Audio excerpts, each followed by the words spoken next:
Berjumpa lagi dengan Albarak. Kita lanjutkan cerita kelahiran kembali Dewa Abadi tanpa nama. Jangan lupa share, like, komen, dan subscribe. Kelahiran kembali Dewa Abadi tanpa nama bab 2181, waktu. Logika lelaki tua itu sederhana. Dion adalah manusia biasa. Mustahil baginya untuk melampaui batas dan tetap mempertahankan tubuh fananya.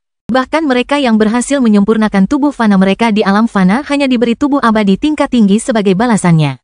Mereka akan mempertahankan konstitusi mereka, tetapi pada akhirnya mereka akan tetap abadi. Para transenden seperti itu sangat dihormati. Mereka tidak menghadapi stigma yang sama seperti yang dialami manusia biasa dan para transenden tingkat rendah. Aku pasti sudah merasakannya jika dia melampaui batas. Itu artinya dia belum melampaui batas. Apa yang baru saja kamu katakan? Sikap tenang lelaki tua itu berubah. Beban kata-kata itu jauh lebih berat daripada yang terlihat. Kata-kata itu menegaskan bahwa Dion adalah seorang transenden. Tapi bagaimana mungkin seorang transenden memiliki tubuh fana? Mereka mengatakan bahwa alam fana ini melemah. Tapi seharusnya tidak sampai pada titik di mana seorang manusia bisa menyeberang dengan mudah.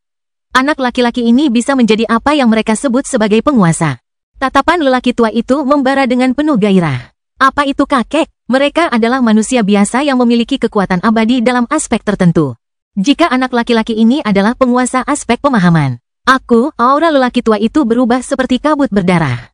Dia benar-benar lupa menahan diri, menyebabkan keluarganya dan ametis runtuh di sekelilingnya. Dia telah terjebak di satu langkah dari alam hukum abadi terlalu lama. Dia tidak pernah bisa mengerti bagaimana manusia biasa bisa memahami hukum bahkan sebelum banyak manusia abadi melakukannya. Tetapi jika Dion adalah manusia yang transenden dan sangat kuat. Jelaslah bahwa legenda para penguasa ini nyata. Biarkan dia pergi melihat inti dunia setelah kompetisi. Tetapi, Patriark Nightwell ingin mengatakan lebih banyak lagi tetapi tidak berani melanjutkan pembicaraan mengenai topik itu karena melihat tatapan ayahnya dari tanah. Saya harus berbicara dengan beberapa teman lama. Orang tua itu menggenggam tangannya di belakang punggungnya dan berjalan pergi. Hei, apa yang kau pikir kau lakukan? Beberapa penjaga bergegas untuk memblokir pintu masuk menara yang begitu tinggi sehingga orang hanya bisa melihat lurus ke atas untuk melihat puncaknya bahkan dari jarak 100 meter. Namun, sesaat kemudian, sebuah pemberat kertas emas melesat di udara, menjatuhkan mereka, menghancurkan pintu ganda menara, dan mendarat dengan suara ledakan keras di lantai marmer. Dion melangkah pelan memasuki serikat alkimia, langkah kakinya ringan. Saya datang untuk merekrut anggota serikat alkimia ini di bawah panji saya. Saya akan kembali ke sini tepat 1 jam lagi. Saya harap ketua serikat Anda sudah menunggu saya saat saya kembali. Dion langsung meletakkan pemberat kertas itu di tanah saat dia berbalik untuk pergi. Seolah-olah dia tidak tahu suaranya telah menggelegar di seluruh kota, menempuh jarak ribuan mil dalam sekejap. Dia bahkan tidak berusaha menyembunyikan gerakannya sedikit pun. Lalu ia memasuki kota, menjual ramuan-ramuan kelas empirin miliknya dengan harga selangit, lalu membeli segala jenis ramuan kelas mulia yang dapat ditemukannya. Tanpa menunggu lama, ia akhirnya kembali dan mendapati pemberat kertasnya masih di tanah dan sekelompok lelaki tua menunggunya. Oh, Dion terkejut. Harus kukatakan, aku tidak menyangka salah satu dari kalian akan datang. Untuk itu, aku minta maaf. Aku tidak akan terlambat jika aku tahu. Bibir sekelompok lelaki tua itu berkedut. Mereka tidak tahu apakah Dion serius atau tidak, tetapi dia tampak tulus. Namun, itu hanya membuat situasi semakin tidak dapat dipercaya. Dia menduga mereka tidak akan muncul. Lalu apa yang akan dia lakukan jika mereka tidak muncul? Kekacauan macam apa yang akan dia sebabkan? Yang mulia Sacharo. Sudah menjadi kewajiban kita untuk menanggapi panggilan kuali emas. Selama kuali 2 atau 1 tidak muncul di sini, Anda memiliki kebebasan penuh atas kami. Ini bukan sekadar masalah gengsi Anda sendiri. Meskipun Anda pantas mendapatkannya, ini juga masalah wajah Gunung Pedang Pil. Tidak ada yang merendahkan saat dipanggil yang mulia muda oleh sekelompok orang tua ini. Dion tahu bahwa mereka semua adalah empirin. Di dunia kecil ini, hanya satu dari mereka yang muncul akan menjadi penyebab prosesi besar. Apalagi 8 dari mereka ada di sini seperti ini. Menurut perkiraan Dion, alam minimum yang harus dimasuki seseorang untuk menjadi seorang empirin adalah alam surgawi abadi. Jadi, cukuplah untuk mengatakan bahwa kedudukan mereka tinggi. Tindakan mereka yang dengan hormat memanggil Dion, yang mulia muda, alih-alih, anak kecil, atau bajingan, sudah merupakan bentuk penghormatan yang besar bagi mereka. Melihat ini, sikap Dion melunak. Dia benar-benar mengira akan harus menerobos tembok bata. Namun, tampaknya gengsi Pilsworth Mountain bahkan lebih besar dari yang dia kira. Seperti kata mereka, ketidaktahuan adalah kebahagiaan. Mereka yang berada di dunia gelembung gurun terlalu jauh dari masyarakat untuk menyadari betapa berbahayanya mempermainkan kehidupan Dion seperti itu.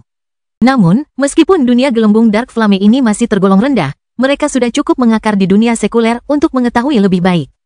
Dion jelas tahu bahwa ini bukan rasa hormat untuknya, melainkan rasa hormat untuk Pillsword Mountain. Namun, apapun alasannya, dia bukanlah tipe orang yang akan meludahi wajah seseorang yang telah berusaha sebaik mungkin. Tidak perlu tidak menghormati orang-orang tua ini. Bahkan, jika mereka membuktikan diri tidak menyembunyikan niat mereka yang sebenarnya, dia tidak keberatan membantu mereka sedikit. Setelah berpikir sejenak, Dion mengangguk. Persyaratan saya tidak banyak, saya hanya butuh ruang pil untuk menginap. Para empirin saling memandang, tidak dapat menyembunyikan keterkejutan mereka. Mereka telah siap untuk kehilangan sumber daya mereka dan direndahkan oleh manusia muda ini. Namun dia telah menyebabkan semua keributan ini hanya demi sebuah kamar untuk menginap. Dion mengangkat bahu. Klan Nightwell membuatku jengkel, aku tidak ingin tinggal bersama mereka lagi. Kelahiran kembali Dewa Abadi tanpa nama bab 2182, menyelamatkan. Para lelaki tua itu mengerutkan bibir, tidak yakin bagaimana harus menanggapi. Akhirnya, orang yang tampaknya memimpin mereka dan lelaki tua yang sama yang berbicara sebelumnya melangkah maju. Kalau begitu, aku akan membawamu ke salah satu ruang pil terbaik kami, Yang Mulia Sacaro Muda. Aku adalah kepala Guild Menara Api Gelap kami. Kau bisa memanggilku Baron Tua atau Baron Empirin. Begitu ya, senang bertemu denganmu, Empirin Baron. Aku tidak akan mengganggumu terlalu lama. Baron tampak sangat puas dengan nama yang dipilih Dion untuknya. Namun, jika ia tahu bahwa Dion memilih gelar ini karena ia memandang Tua sebagai sebutan sayang untuk teman-temannya dan bukan karena ia menghormati Baron, tidak diketahui bagaimana perasaannya. Dion hanya memanggil guru besarnya dan Raja Naga dengan gelar itu. Dia tidak ingin menggunakannya pada empirin yang tidak dikenal seperti ini, setidaknya tidak dalam konteks memanggil seorang teman.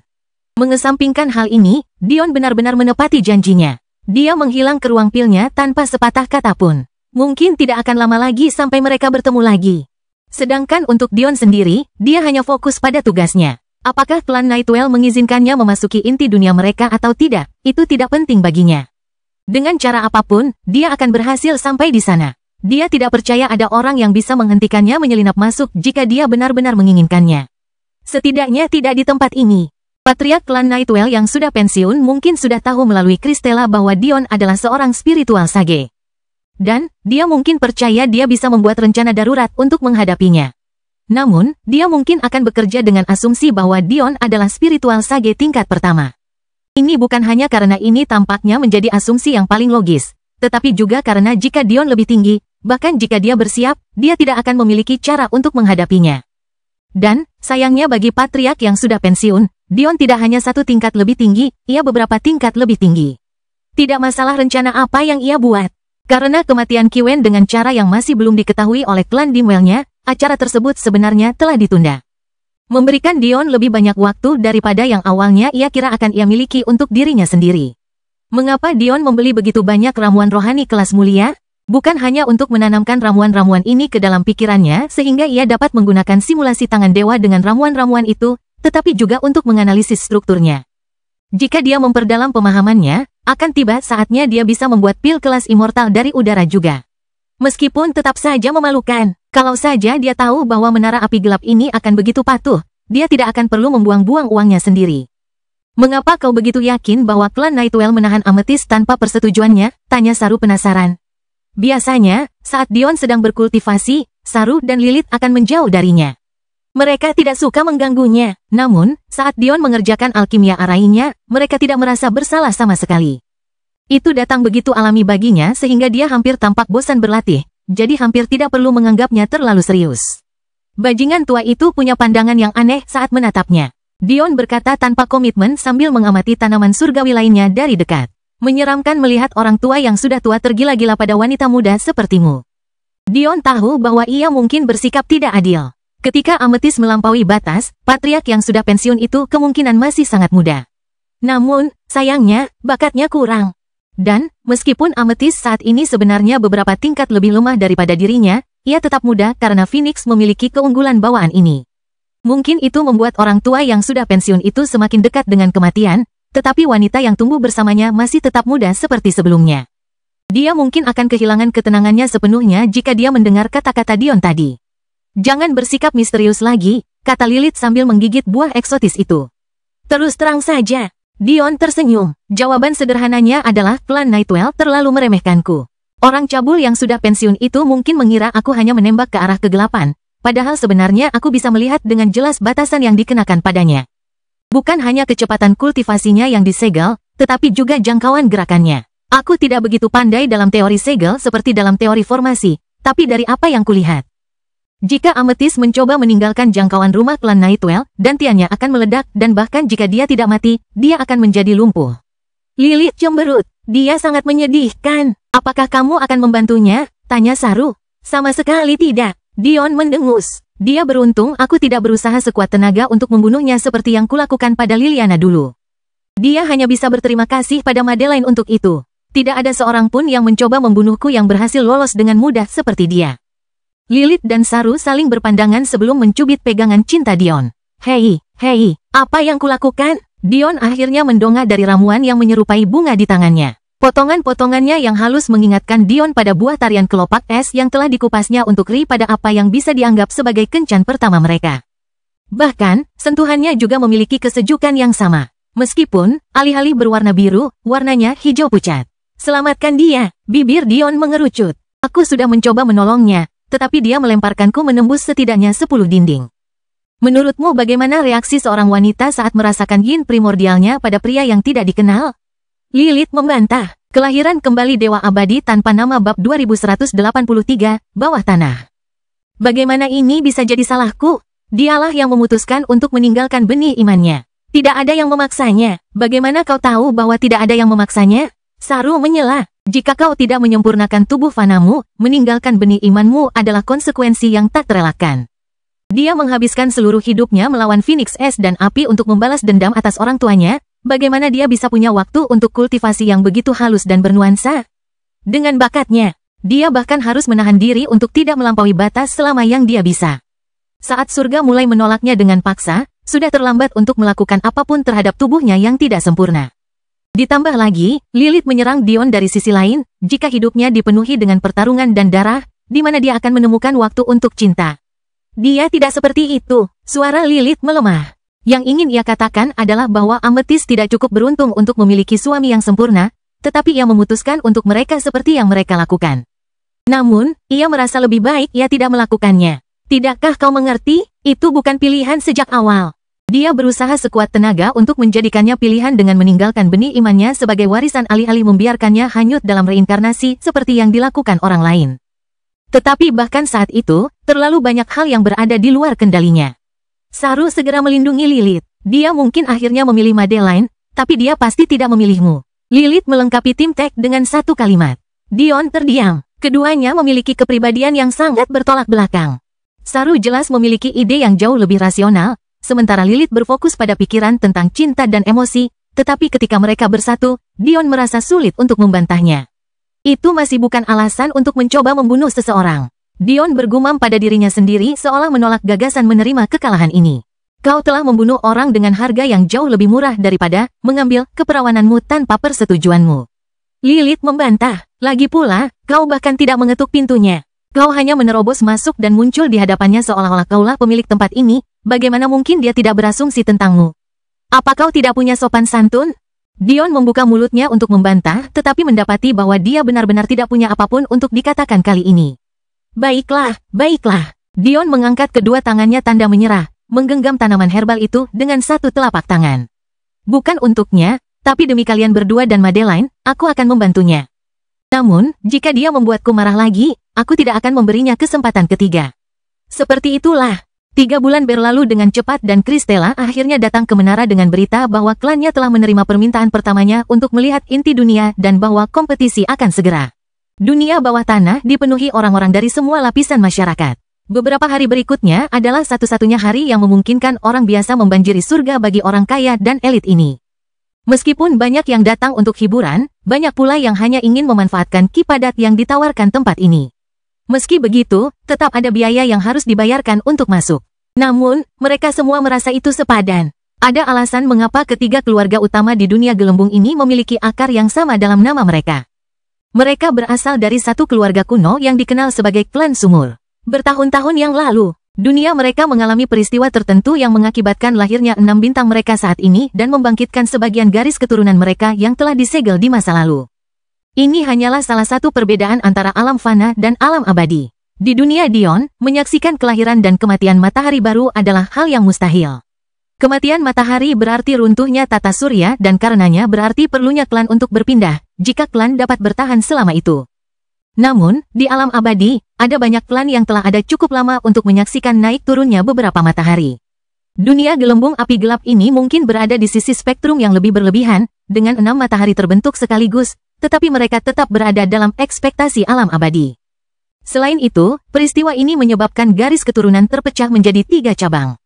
Cabang Night memperoleh kekuatan atas api hitam merah dari 3 bintang di dunia ini. Cabang Dark memperoleh kekuatan atas api ungu gelap dari 3 bintang lainnya. Dan terakhir, cabang Dim Bloodline memperoleh versi yang lebih lemah dari kedua api tersebut. Seiring berjalannya waktu, klan sumur mulai memisahkan diri di antara mereka sendiri, menyelesaikan siklus yang dialami sebagian besar peradaban manusia. Dan, akhirnya, mereka benar-benar terpecah menjadi 3 garis keturunan, yang akhirnya menjadi 3 klan terpisah seperti sekarang.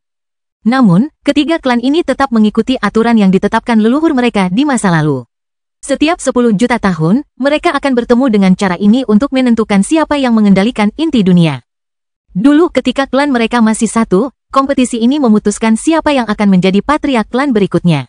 Setiap kandidat akan mengumpulkan dukungan untuk diri mereka sendiri dan maju ke depan. Kompetisi ini menguji siapa yang memiliki kekuatan penggalangan dana dan bakat terbesar, dan dengan demikian siapa yang paling cocok untuk posisi sebagai kepala klan.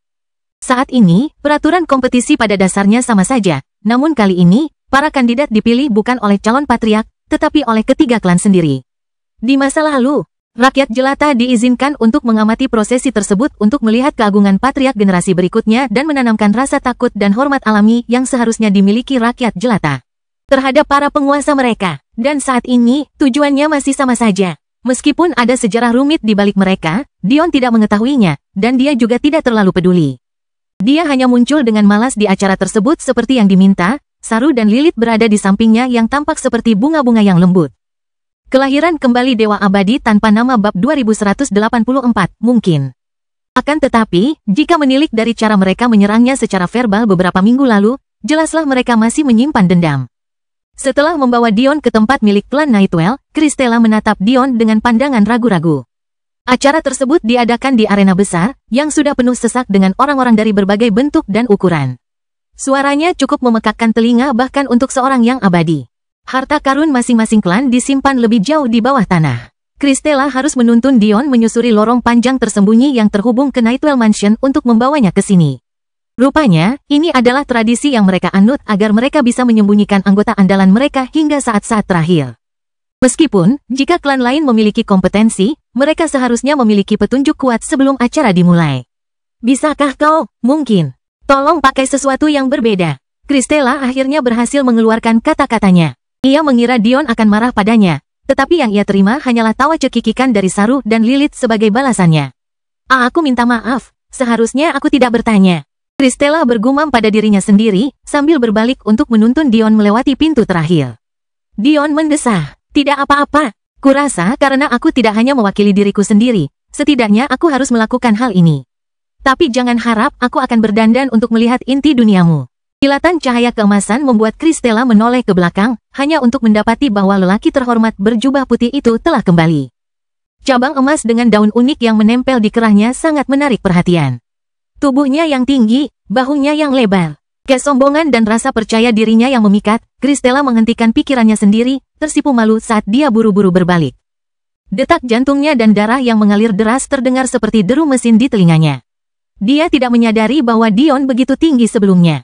Dia bahkan lebih tinggi dari ayahnya. Sambil mengambil napas dalam-dalam, dia akhirnya membuka pintu, memimpin jalan sisanya. Para anggota klan Nightwell menoleh ke arah para pendatang baru itu serentak. Hanya ada sekitar selusin yang hadir, tetapi bagi orang normal, rasanya seolah-olah seluruh dunia telah mengalihkan perhatiannya kepada mereka. Namun, siapakah sebenarnya Dion? Dia adalah seorang pria yang mampu menguasai dunia fana dengan tinjunya bahkan sebelum mencapai usia 300 tahun. Tatapan mata orang-orang dari klan kecil ini bahkan tidak membuatnya gentar. Kita simpan dulu komentar-komentar elitisnya, ya?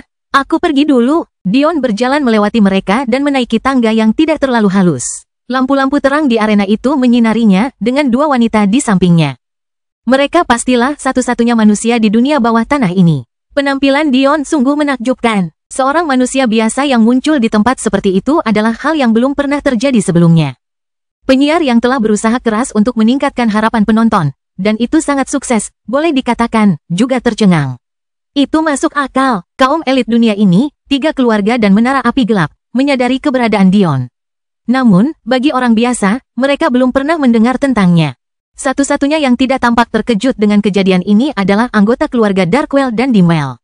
Mereka bertiga masing-masing sedang mempersiapkan diri untuk kompetisi pertama. Meskipun belum diumumkan, mereka sudah menyadari tugas yang akan diberikan kepada mereka.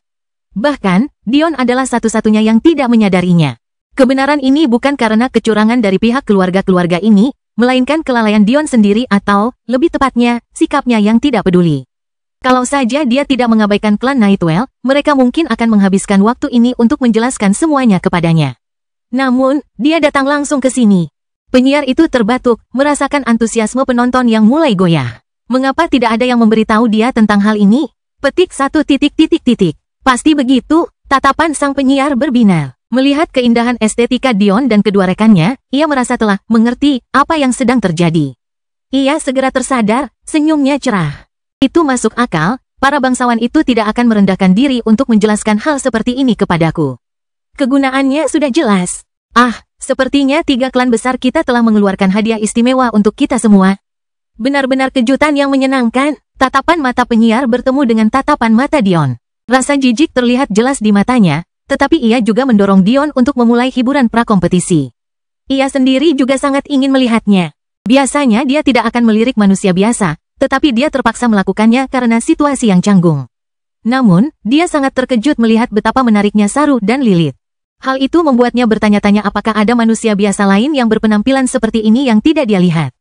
Dion mengangkat sebelah alisnya, bertanya-tanya apa yang sebenarnya sedang dibicarakan penyiar ini. Mengapa dia menatapnya seperti itu? Dion mengerutkan kening melihat tatapan penyiar meninggalkannya dan terus-menerus menyapu Saru dan Lilith. Dengan jentikan jarinya, sebuah susunan api yang menyala-nyala muncul di dekat kepala sang penyiar. Bawah tanah. Sebuah tombak berputar keluar dari formasi mengambang, meledakkan kepala penyiar menjadi hujan daging dan darah. Lihat apa maksudku, gerutu Lilith. Apalagi, malah, dia merasa Dion semakin menjadi pembunuh. Atau lebih tepatnya, kesabaran dan toleransinya tampak jauh lebih rendah daripada sebelumnya. Seolah-olah dia merasa banyak hal yang jauh di bawahnya sekarang. Dan, anehnya dia merasa bahwa hal itu sama sekali tidak memengaruhi perasaannya terhadapnya. Penghakiman kelima berputar seperti pilar api merah sebelum Dion memadamkannya tanpa banyak usaha. 6 peserta yang menentang Dion memiliki ekspresi yang berubah menjadi dingin. Kenapa kau melakukan itu? Tidak peduli seberapa rendah kedudukannya, dia tetap anggota klan Dimwellku. Kelahiran kembali Dewa Abadi tanpa nama bab 2185, Baron. Mereka semua mengenakan jubah merah, seperti yang dikenakan Kristela, Tedric, dan Kiwen. Namun, jubah-jubah ini memiliki berbagai corak tersendiri, disertai sedikit sulaman. Dion telah mengetahui melalui kata-kata Kristela yang tidak jelas bahwa tingkat sulaman pada jubah mereka sebenarnya terkait dengan inti dunia mereka. Semakin dekat seseorang dapat mendekatinya, semakin banyak sulaman yang mereka peroleh. Tidak mengherankan bahwa si tua bangka memiliki jubah yang tampak lebih keemasan daripada merah. Klan Darkwell memiliki jubah berwarna hampir merah marun. Klan Dimwell memiliki warna yang sedikit lebih gelap. Sedangkan klan Nightwell, jubah mereka berwarna merah dengan aksen hitam, bukan karena Dion yang memakainya. Dion mengakhiri perjalanannya ke satu-satunya sisi kosong dari sebuah panggung segitiga. Ia merasa geli dengan suasana di sana, mengingatkannya pada sebuah acara permainan dari dunia fana. Saat ini aku mewakili klan Nightwell. Dion berkata dengan santai. Aku penasaran bagaimana perasaan mereka jika mereka mengenal seorang anggota klanmu sebagai perwakilan mereka sebagai hiburan. Dia seharusnya berterima kasih kepadaku. Jika bukan karena tindakanku, akhir hidupnya akan lebih buruk. Mungkin di kehidupan selanjutnya, dia akan belajar mengendalikan pandangannya sedikit lebih baik. Ekspresi anggota Dimwell yang berbicara semakin gelap. Dia merasa Dion sedang mengolok-oloknya. Semua orang tahu bahwa para dewa tidak bisa bereinkarnasi, hanya keberadaan manusia yang menyedihkan yang bisa digunakan kembali dan didaur ulang. Setidaknya, begitulah cara para dewa membingkai masalah ini. Hidup mereka jauh lebih berharga, jadi tentu saja mereka tidak bisa memulai kembali jika mereka mau. Kenyataan bahwa kata-kata itu keluar dari mulut Dion hampir membuatnya tampak seolah-olah dia menyiratkan bahwa mereka lebih rendah kualitasnya justru karena fakta bahwa mereka abadi dan tidak memiliki kehidupan berikutnya yang menunggu mereka. Tidak pernah dalam hidupnya dia menjumpai hal seperti itu. Seorang manusia memandang rendah dirinya, tatapannya menyala dengan niat bertarung. Dia akan menghancurkan manusia fana ini di tempatnya berdiri. Pada akhirnya, kata-kata Dion begitu efektif sehingga bahkan klan Nightwell tidak dapat membantahnya. Mereka tidak punya pilihan selain menghentikan acara sejenak, membereskan kekacauan, dan mengirim penyiar lain. Namun kali ini, giliran seorang hakim, ketua serikat Baron. Empirin Baron berdeham di tengah keheningan kerumunan yang tampaknya masih bingung bagaimana mereka harus bereaksi. Sebagian dari mereka ingin berteriak mengejek, tetapi kata-kata Dion sebelumnya membuat mereka jengkel. Bagaimana jika klan Nightwell tersinggung? Berpikir sampai di titik ini, mereka tidak berani mengatakan sepatah kata pun. Mereka hanya diam-diam mendukung yang lain. Kami telah memutuskan bahwa akan lebih mudah jika saya, sebagai salah satu juri kompetisi ini, mengambil alih kendali dari sini. Seperti tradisi, akan ada 6 babak, yang masing-masing akan membahas topik yang berbeda. 3 babak ini akan menguji dasar profesi sekunder klan Anda dan 3 babak terakhir akan menguji kecakapan bertarung klan Anda. Setiap babak akan dinilai berdasarkan poin. 3 babak pertama akan memberikan 10 poin untuk juara pertama, 5 poin untuk juara kedua, dan 0 poin untuk juara terakhir. 2 babak berikutnya akan menggunakan sistem yang sama. Namun, babak terakhir, babak pemusnahan yang sangat dinanti-nantikan, akan memberikan 1 poin untuk setiap kemenangan dan akan terus berlanjut hingga setiap klan tidak lagi memiliki poin untuk dikirim. Jelas Empirin Baron tidak ada di sini untuk menghibur, karena ia langsung ke pokok permasalahan dan tidak melebih-lebihkan kata-katanya. Ia bahkan berbicara langsung tentang babak selanjutnya, yang sama sekali menghilangkan semua antisipasi yang dimiliki penonton terhadapnya. Konon, saat ia menyebut babak pembasmian, api kembali menyala di tengah kerumunan. Jelas bahwa babak final ini memiliki tempat yang agung di hati mereka meskipun sederhana. Namun, ini tidak ada hubungannya dengan Dion. Tugasnya hanya memberi klan Nightwell 30 poin lalu melanjutkan perjalanannya. Dia tidak tertarik bertempur untuk mereka. Bahkan jika mereka meminta, dia akan menolak. Putaran pertama ini akan berisi jimat. Sebentar lagi, 16 formasi kosong akan muncul di hadapanmu. Kamu ditugaskan untuk bekerja sama dengan rekan-rekanmu untuk menciptakan formasi pertahanan selebar 10 metrik. Persyaratan minimumnya adalah formasi itu harus bertahan terhadap 3 serangan berkekuatan penuh dari seorang ahli esensi abadi tinggi. Kamu harus menggunakan semua 16 formasi kosong itu. Kamu punya waktu 3 hari. Metrik bukanlah satuan pengukuran yang sebenarnya, meskipun dapat dianggap sebagai satuan pengukuran. Dalam istilah sehari-hari, metrik mewakili 1 lapisan formasi. 10 metrik jelas merujuk pada 10 lapisan. Seberapa besar lapisan-lapisan tersebut tentu saja bergantung, itulah sebabnya metrik bukanlah satuan pengukuran yang sebenarnya. Dikatakan demikian, semakin dekat dan erat ikatan suatu lapisan dengan lapisan lainnya, semakin kuat pula formasi tersebut. Meskipun siapapun yang dapat membuat formasi berlapis-lapis tampak hanya memiliki 1 lapisan adalah yang terbaik. Namun, kesulitan sesungguhnya dari tugas ini adalah penggunaan paksa seluruh 16 lembar kosong dan fakta harus ada 10 lapisan. Langit memiliki angka-angka tertentu yang disukainya. Angka-angka tersebut, jika digabungkan ke dalam formasi, akan membuatnya sangat kuat. Sementara, angka-angka lainnya membuat formasi menjadi rapuh. Itulah alasan mengapa manusia menganggap kelompok yang terdiri dari 3 lebih menyenangkan daripada kelompok yang terdiri dari 4, dan seterusnya. Surga sangat menyukai angka-angka seperti 3, 9, dan kelipatannya, dengan penekanan khusus pada kelipatan keduanya. Namun, 10 dan 16 sangat mengejutkan. Menyusun formasi di sekitar angka-angka ini seperti mencoba memasukkan kunci ke lubang kunci yang salah. Itu hampir mustahil, dan semakin lucu karena Dion belum sempat menguji dirinya sendiri dalam menggambar jimat. Dia tidak tahu mengapa dia harus memiliki begitu banyak pengalaman pertama selama peristiwa penting seperti itu. Namun, meski begitu, 3 hari terlalu lama. Kompetisi ini akan membuatnya bosan jika setiap putarannya memakan waktu lama. Sungguh merepotkan. Kelahiran kembali Dewa Abadi tanpa nama bab 2186, tercengang. Saat Baron selesai berbicara, jimat-jimat itu pun muncul. Jimat-jimat itu tampaknya memiliki kualitas yang lebih tinggi daripada yang digunakan Kristela, jadi tampaknya ketiga klan telah menghabiskan sedikit uang dalam kompetisi ini. Aku tidak suka ini. Ibu Kristela mengerutkan kening saat dia mengamati proyeksi dari bawah tanah. Dion sebenarnya tidak bermaksud mengajak Saru dan Lilith bersamanya, mereka sudah menyiapkan orang lain untuk berjaga-jaga jika Dion tidak berguna. Selain itu, melihat Dion bersama wanita lain membuat Nyonya Nightwell kesal. Jika bukan karena pentingnya acara ini, dia pasti sudah meledakkan Dion menjadi gumpalan darah. Tindakan Dion sungguh gegabah, tetapi ada sesuatu dalam tatapannya saat ia melangkah melewati mereka yang membuat pikiran mereka kosong sejenak. Mereka menyadari bahwa Dion tidak berniat meninggalkan Saru dan Lilith, dan ia juga tampaknya tidak ingin menyimpan mereka dalam harta karun spasial yang disebutkan Kristela. Akan tetapi, yang lebih menyebalkan adalah kenyataan bahwa Dion hanya melirik sekilas ke arah 16 jimat itu dan mengabaikannya begitu saja. Kilatan emas berdenyut di punggungnya sebelum ia terjatuh kembali ke sofa yang nyaman seolah-olah ia sudah kelelahan. Klan Nightwell hanya bisa menyaksikan, tak bisa berkata apa-apa. Apakah ini benar-benar yang ingin aku tonton? Seorang pria tua dengan mata abu-abu gelap mengayunkan lengan bajunya dengan gusar. Dia adalah spiritual sage dari klan Nightwell dan satu-satunya spiritual sage di dunia gelembung mereka. Semua orang memanggilnya Sage Ademar. Namun, dia bukan anggota klan Nightwell. Dia hanyalah seorang spiritual sage yang berhasil mereka rekrut dari Spirit Sage Association. Dia sangat mudah tersinggung dan bahkan lebih sulit ditangani. Tetapi kali ini, tekanan yang kuat menekannya sebelum dia bisa berkata lebih banyak lagi. Aku sudah sangat toleran, Sage Ademar. Kami sudah membayarmu dengan cukup baik hanya untuk berada di sini. Anggap saja ini sebagai pembayaran cuma-cuma karena tidak melakukan apapun dan diam saja. Semua orang tampak terkejut ketika sang patriark pensiunan yang biasanya ramah itu menurunkan kata-kata ini dari singgasananya. Resi Ademar terdiam tertegun. Dia selalu menggunakan profesinya untuk menunjukkan pengaruhnya. Spiritual sage sangatlah langka, namun, dia tidak punya ilusi bahwa dia sebanding dengan patriark yang sudah pensiun. Dia kebetulan berbakat dalam jalur jiwa penginderaan, tetapi dia sendiri tidak terlalu kuat.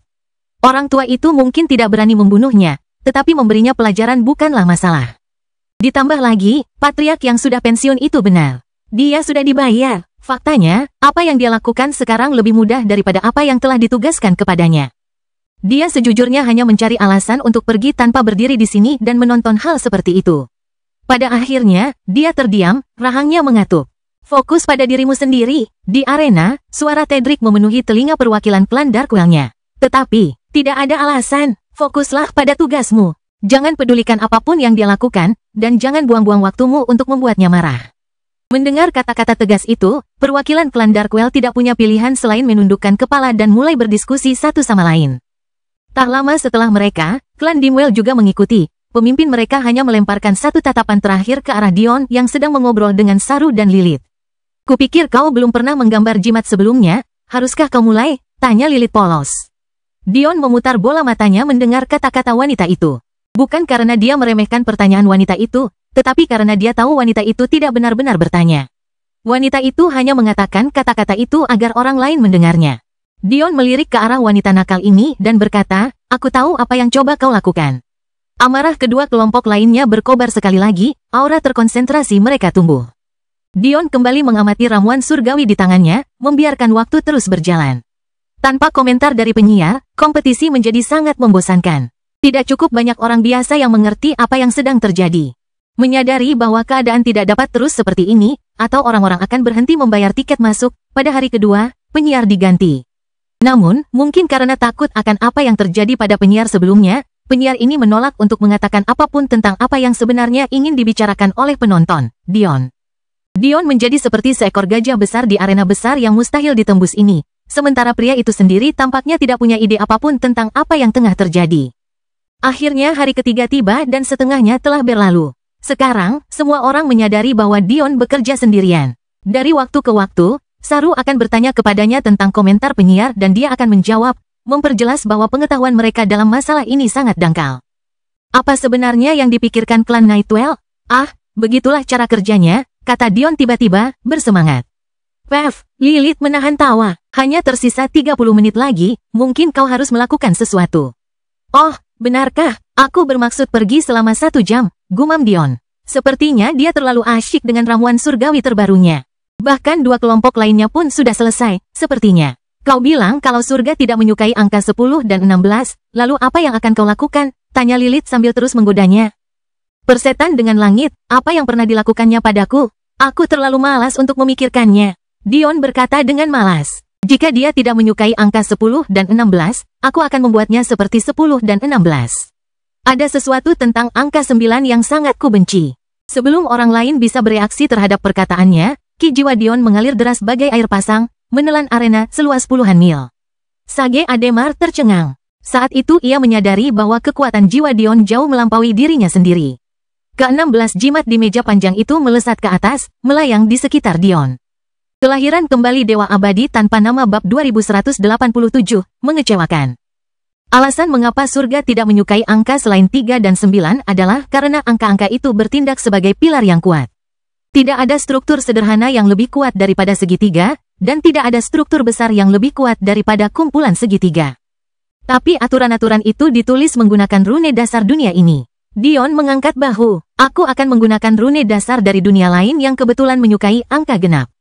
Terutama angka 4 dan kelipatannya. 4 penunggang kuda terkutuk. Jimat-jimat itu berkelok-kelok di udara, melesat menuju garis-garis emas halus yang disulam Dion di udara itu sendiri. Rasanya seperti mekanisme internal sebuah jam berputar di sekelilingnya. Potongan-potongan yang indah dan rumit, roda gigi yang berputar, cara setiap perubahan kecil memengaruhi setiap bagian lainnya. Jimat-jimat itu runtuh bersamaan dengan pusaran emas, menyatu bagaikan potongan-potongan origami yang indah. 5 jimat pertama membentuk 5 lapisan pertama. Dalam kelompok yang terdiri dari 2 jimat, 8 jimat berikutnya membentuk 4 lapisan berikutnya. Dan akhirnya, penghalang terakhir dibentuk dari 3 jimat, sehingga menjadi 16 sempurna.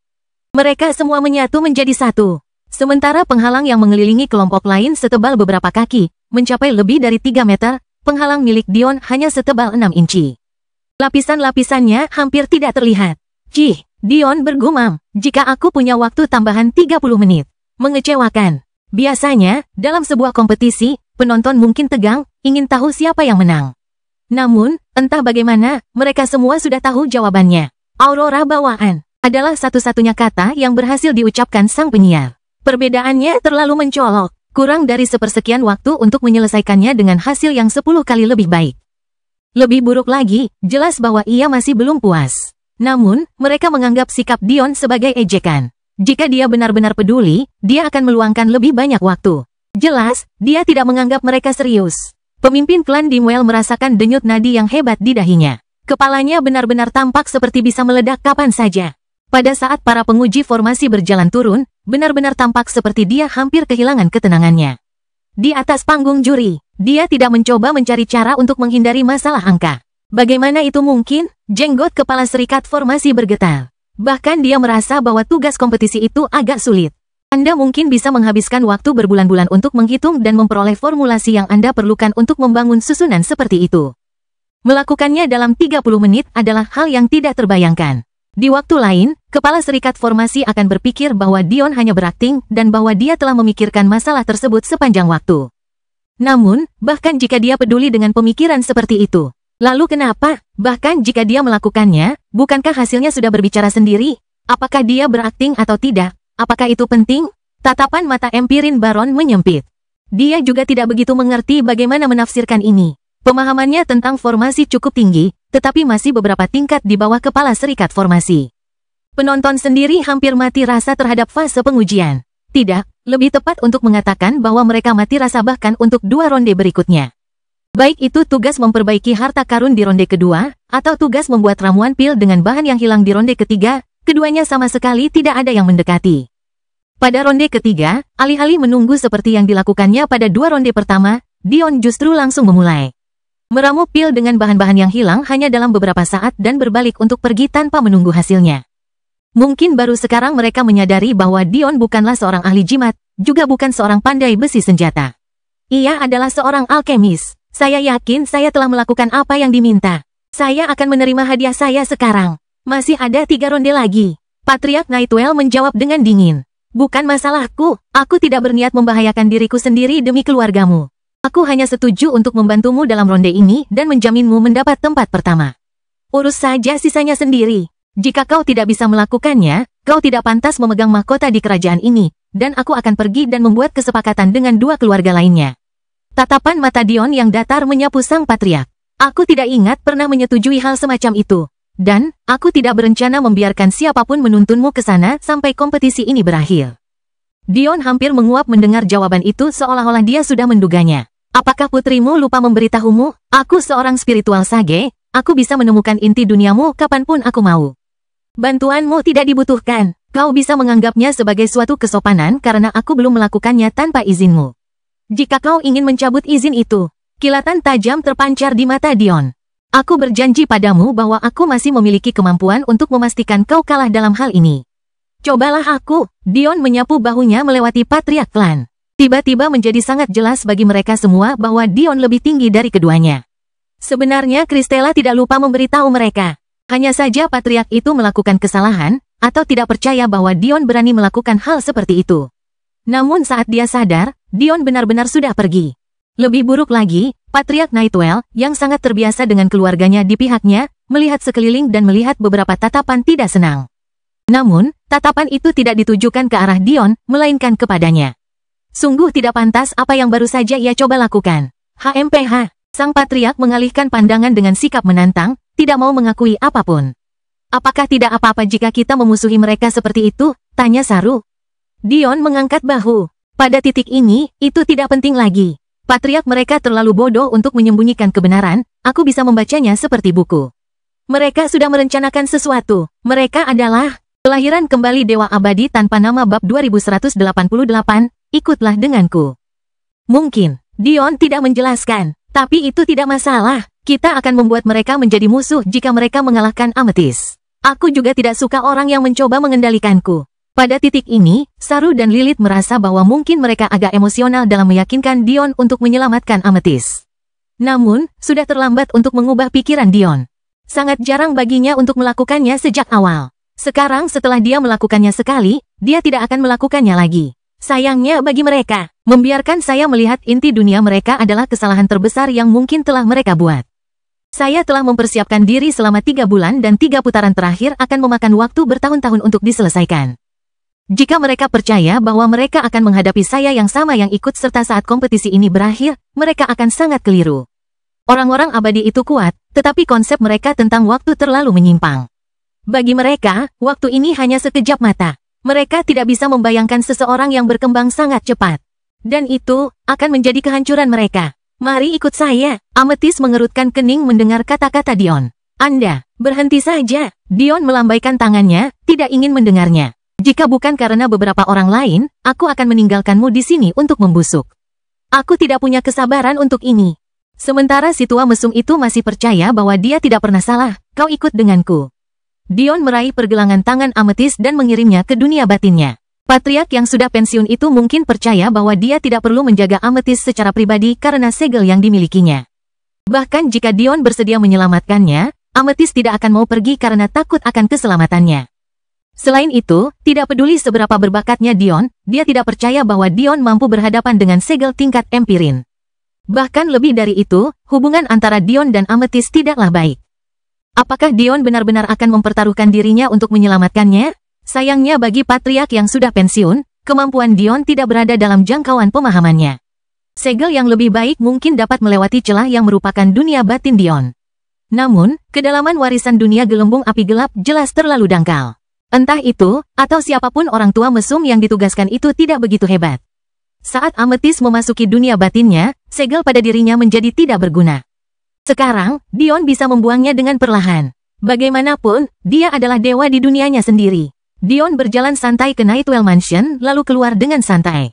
Tak seorang pun menyadari Amethyst telah pergi. Hanya dapat dikatakan bahwa meskipun mereka mengakui Dion dalam beberapa aspek, pada akhirnya mereka tetap menganggapnya sebagai manusia biasa yang berada di bawah mereka. Dan untuk itu, mereka akan membayar harganya. Inti dunia dari dunia gelembung Dark Flame memiliki pintu masuk di properti klan Nightwell. Sebenarnya lebih tepat untuk mengatakan bahwa inti dunia itu sendiri berada di properti siapapun yang memenangkannya sekali setiap 10 kontes sejuta tahun. Tempat ini merupakan rumah leluhur klan sumur sebelumnya dan kini telah menjadi milik klan Nightwell selama beberapa generasi. Kenyataannya, hal ini sebagian besar dapat dibuktikan dengan garis keturunan Knight yang mereka miliki sejak lahir. Mereka memiliki kekuatan penghancur yang lebih besar dibandingkan dengan 2 garis keturunan lainnya. Akibatnya, jarang bagi mereka untuk kalah dalam 3 ronde terakhir. Dan, saat-saat mereka kalah adalah hasil dari klan Dimwell atau Darkwell yang berhasil menarik para ahli dari dunia gelembung lain ke pihak mereka. Dion melintasi rumah besar itu tanpa terdeteksi. Sebenarnya ada keamanan yang sangat ketat di sekitar pintu masuk itu sendiri. Tetapi pada akhirnya itu hanya masalah melihat dan memanfaatkan kelemahan dalam formasi pelindung. Bahkan sebelum matanya berevolusi, hal seperti itu tidak akan menjadi masalah dengan indera keabadiannya. Namun sekarang, dia bahkan tidak perlu mengaktifkannya secara sadar. Pandangannya melihat melalui yang terlihat dan tak terlihat seolah-olah dia melihatnya dari sudut pandang dewa di atas sana. Dia bahkan tidak memberitahu satupun penjaga sebelum dia menyeberang. Dia yakin mereka akan membiarkannya lewat berdasarkan kesepakatannya dengan klan Nightwell, tetapi Dion merasa dia seharusnya tidak memberitahu mereka bahwa dia ada di sini. Dengan begitu, saat mereka menyadari bahwa Amethyst telah pergi, mereka akan percaya dia telah melarikan diri. Namun, mereka tidak akan pernah menduga dia akan menjadi pusat klan mereka. Hal seperti itu mungkin akan memberinya waktu yang tidak akan dia dapatkan jika tidak. Dia tidak punya ilusi bisa tiba-tiba mengalahkan patriark yang sudah pensiun dalam beberapa tahun. Namun, dia yakin bahwa setelah dia mencapai tingkat kekuatan tertentu, dia tidak perlu khawatir tentang orang tua mesum itu. Namun, ada sesuatu yang tidak diduga Dion. Inti dunia, sangat kejam. Asap berwarna hitam merah dan ungu tua mengepul seperti kulit hidrogen yang terbakar yang menggulung dari permukaan matahari. Hukum-hukum itu sangat tidak stabil, bahkan memaksa rune-rune fundamental ke dalam keadaan yang benar-benar kacau. Lebih buruk lagi, Dion's Immortal Sense, ketika dilepaskan di tempat ini, menyebabkannya menderita sakit yang luar biasa di jiwanya, sesuatu yang membuatnya sangat tercengang.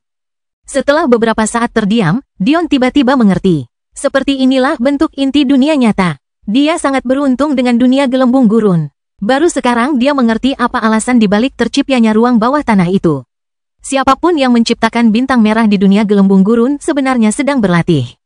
Mereka telah membentuk bintang merah untuk menyeimbangkan bintang biru dengan sempurna sebagai cara untuk menegaskan dao mereka sendiri dan memperdalam pemahaman mereka. Dan, faktanya adalah siapapun orangnya telah berhasil dengan cara yang luar biasa. Mereka meninggalkan bintang merah itu bukan untuk tujuan besar di masa depan, melainkan karena mereka tidak membutuhkannya lagi. Dia salah. Orang itu memiliki pemahaman yang hebat tentang rune dasar. Kelahiran kembali Dewa Abadi tanpa nama bab 2189, di mana dia? Penciptaan biji vulkanik dan kaca kabut hanyalah produk sampingan yang mungkin tidak dipedulikan orang ini. Siapapun orang itu, dia benar-benar jenius. Mungkin bahkan di atas kemampuanku. Ini adalah pertama kalinya dalam hidup Dion, dia pernah berpikir untuk mengakui rasa rendah dirinya. Dan pada saat itulah dia juga menyeringai. Metode latihanmu, aku menyukainya. Kurasa aku akan mencobanya sendiri. Dan, aku akan melampauimu. Di mana dia? Suara gemuruh menggema di Nightwell Mansion. Sudah 15 tahun sejak Dion meninggalkan mereka semua. Namun, baru sekarang patriark yang sudah pensiun itu mengetahui hilangnya Amethyst. Ini mungkin terdengar seperti waktu yang sangat lama, tetapi itulah kenyataannya di 3 putaran terakhir. Selain putaran terakhir, yang lebih cepat, 2 putaran pertama masing-masing membutuhkan waktu beberapa tahun untuk menyelesaikannya. Babak keempat mengharuskan perolehan poin militer melawan Void Beast yang menyebut Void Space di antara dunia gelembung sebagai rumah mereka. Mengalahkan satu Void Beast saja membutuhkan tim yang besar dan perencanaan serta jebakan selama bertahun-tahun, jadi bisa dibayangkan betapa sulitnya untuk menang dan memperoleh poin yang sebenarnya. Babak kelima bahkan lebih menyita waktu, yang mengharuskan penaklukan dunia bernama. Untuk mendapatkan nama, dunia gelembung harus memiliki setidaknya satu Celestial abadi. Selain itu, hanya pemuda yang berusia di bawah 10 juta tahun yang dapat berpartisipasi dalam kompetisi ini untuk memastikan bahwa setiap orang hanya dapat berpartisipasi 1 kali dalam hidup mereka. Sebenarnya, fakta bahwa si tua mesum itu hanya butuh waktu 15 tahun untuk menyadarinya hanya bisa dianggap sebagai nasib buruk Dion.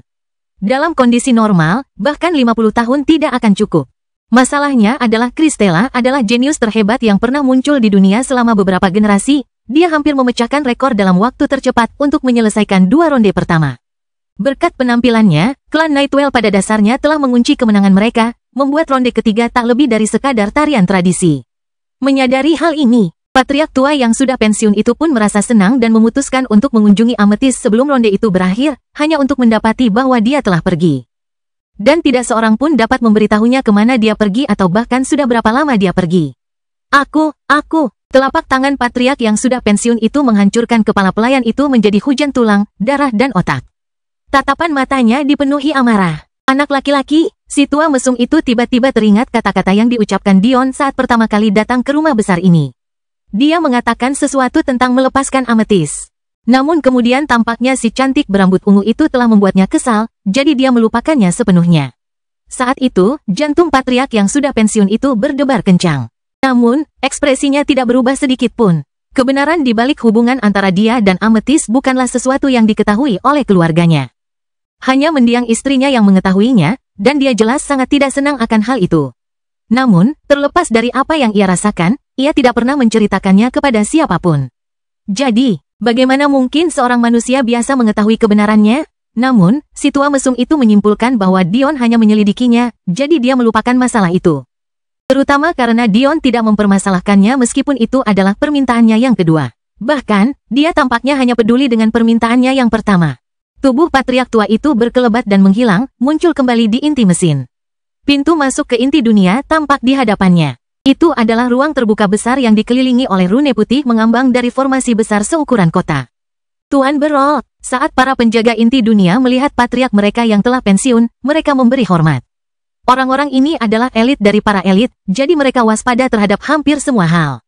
Bermalas-malasan bukanlah sesuatu yang akan Anda temukan mereka lakukan. Jadi, tentu saja mereka sudah menyadari kemarahan pemimpin mereka, Berold. Apakah anak itu masuk lewat sini? Dalam situasi normal, patriark yang sudah pensiun mungkin akan bertukar kata-kata manis dengan orang-orang yang setia ini, tetapi hari ini, dia tidak punya kesabaran. Wah, para lelaki itu saling berpandangan. Tidak ada seorang pun yang memasuki inti dunia selama lebih dari 60 tahun, Tuan. Kerutan di dahi Berold semakin dalam saat ekspresinya semakin gelap. Semua pria ini adalah Celestial abadi, dan mereka semua sangat setia. Bahkan jika ada yang berkhianat, mustahil bagi mereka semua untuk menjadi pengkhianat. Satu-satunya penjelasan adalah bahwa mereka mengatakan yang sebenarnya. Tatapannya yang sudah penuh amarah berubah menjadi merah darah. Dia hampir yakin bahwa Dion telah melarikan diri saat dia menyambar Ametis. Bocah itu mungkin sudah lama pergi sekarang, dan Ametis mungkin sudah mati. Namun, dia tidak yakin. Dia akan merasakannya jika segelnya meledak atau rusak, tetapi dia tidak merasakan apapun. Rahang sang patriark tua terkatup. Tunggu, bepergian melalui kehampaan mustahil bagi seseorang yang lemah seperti dia tanpa pengawalan. Dan, paling buruk, hanya seorang empirin yang bisa menggambar matriks jimat teleportasi, tetapi itu diatur dengan ketat oleh kami. Dia mungkin masih berada di dunia ini, atau dia menggunakan salah satu matriks teleportasi stasioner untuk pergi. Yang berarti dia bisa dilacak. Berikan saya informasi tentang setiap peristiwa teleportasi dalam 15 tahun terakhir. Segera, tetapi, langsung, para penjaga hanya bisa mulai berlarian. Mereka tidak pernah seharusnya meninggalkan pos mereka kecuali ada yang datang sebagai pengganti. Tetapi apa pilihan mereka sekarang? Tak seorang pun dari mereka tahu bahwa Dion telah hilang dalam lautan gas panas yang merobek lapisan kulitnya setiap saat. Seolah-olah mereka mencambuknya dari segala arah dan tidak akan puas sampai ia hanya tinggal tulang belulang. Akan tetapi, ia telah melintasi tingkat pertama dari 7 tingkat dan hendak memasuki tingkat ke-8, tempat yang hanya pernah didatangi Berold sendiri dalam beberapa miliar tahun terakhir keberadaannya. Kelahiran kembali Dewa Abadi tanpa nama bab 2190, Tofias. Pikiran Dion perlahan bergejolak. Jika seseorang membandingkan keadaan inti ruang dunia tersembunyi ini sekarang dengan 15 tahun yang lalu, akan mudah untuk menyadari bahwa sekarang keadaannya bahkan lebih berbahaya dan penuh kekerasan, kebalikan dari apa yang diinginkan Dion. Namun, Dion tampaknya tidak bereaksi banyak terhadap hal ini. Dia diam-diam melayang di tengah kabut gas panas, kulit dan dagingnya dimakan habis, tanpa ada perubahan ekspresi sedikit pun. Ini mungkin hal tersulit yang harus dilakukan Dion dalam hidupnya. Inti dunia gelembung Dark Flame tidak hanya jauh lebih kuat daripada dunia gelembung gurun, tetapi untuk menyeimbangkannya, Dion perlu menapaki jalan ilmu bela dirinya yang tidak pernah disukainya. Jalan dunia Dark Flame ini jauh lebih sesuai dengan kecenderungan Dion. Kegelapan, api, emosi kemarahan, kesombongan, penindasan. Namun, jika ia ingin menyeimbangkan inti dunia ini dengan ciptaannya sendiri, ia harus menjadi kebalikan dari hal-hal ini. Ia harus condong ke arah cahaya, menyelami dunia air dan es, memanfaatkan emosi cinta, ketenangan, dan kerendahan hati. Mungkin jika dunia memiliki kecenderungan yang berbeda, Dion sudah akan berhasil. Namun, bahkan di tahun ke-20, Dion masih melayang di tingkat ke-8, kemajuannya selambat semut. Suasana hati patriark yang sudah pensiun itu terus memburuk selama beberapa tahun terakhir. Tidak seorang pun pernah melihat senyum polosnya selama ini dan ia tampak menua bertahun-tahun dalam rentang waktu yang begitu singkat. Tatapannya tampak kabur oleh warna merah yang terus-menerus. Bahkan cucunya sendiri tidak tahan berada di ruangan yang sama dengannya terlalu lama. Jika aku tahu ini akan terjadi, aku akan membunuh anak itu saat pertama kali melihatnya. Patriark Nightwell menggertakkan giginya. Ia dan istrinya duduk di kamar mereka, sebuah tempat tidur yang tidak pernah digunakan selama berabad-abad, jauh dari meja bundar tempat mereka duduk. Mereka berdua memasang ekspresi muram. Klan Nightwell mereka seharusnya bahagia setelah mengamankan kendali inti dunia selama 10 juta tahun lagi. Namun, atmosfer terasa seolah-olah mereka telah kalah. Dikalahkan oleh manusia biasa adalah pil pahit yang sulit ditelan. Lebih buruk lagi, mereka harus berterima kasih kepada manusia biasa ini atas kemenangan yang seharusnya mereka nikmati. Dia memberi mereka kebahagiaan, dan dia merenggutnya seolah-olah dia adalah yang abadi dan mereka adalah manusia biasa. Jika itu belum cukup buruk, putri mereka tampaknya sangat jelas berada di pihaknya. Apakah kita benar-benar belum menemukannya? Dia pasti menggunakan teknik kamuflase yang hebat.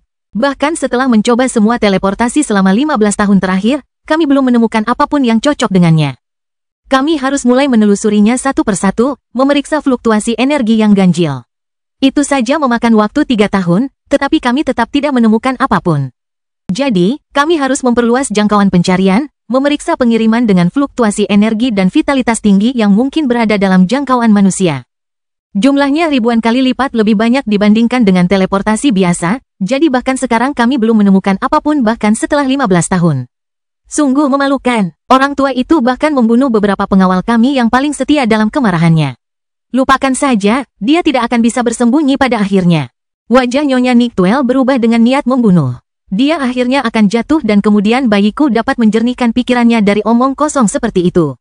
Jika manusia kecil ini menghalangi jalan dakwah Heartnya, aku akan mencabik-cabiknya tidak peduli apapun konsekuensinya. Kita tidak punya waktu lagi untuk mengurusi ini.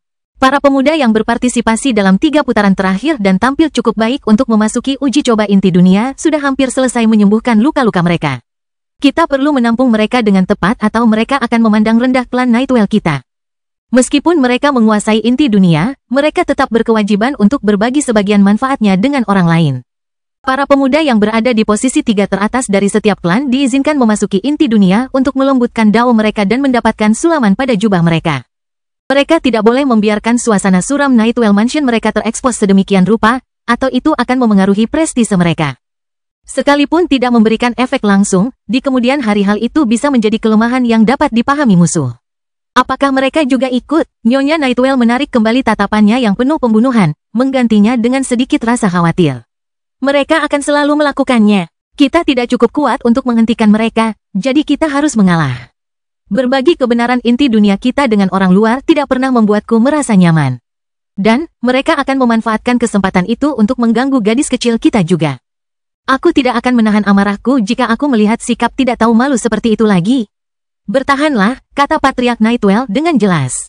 Jika ayah berhasil menerobos, kita akan memiliki sedikit kelonggaran. Bahkan jika dia tidak berhasil, Little Crystella pasti akan berhasil menghancurkan penghalang itu suatu hari nanti.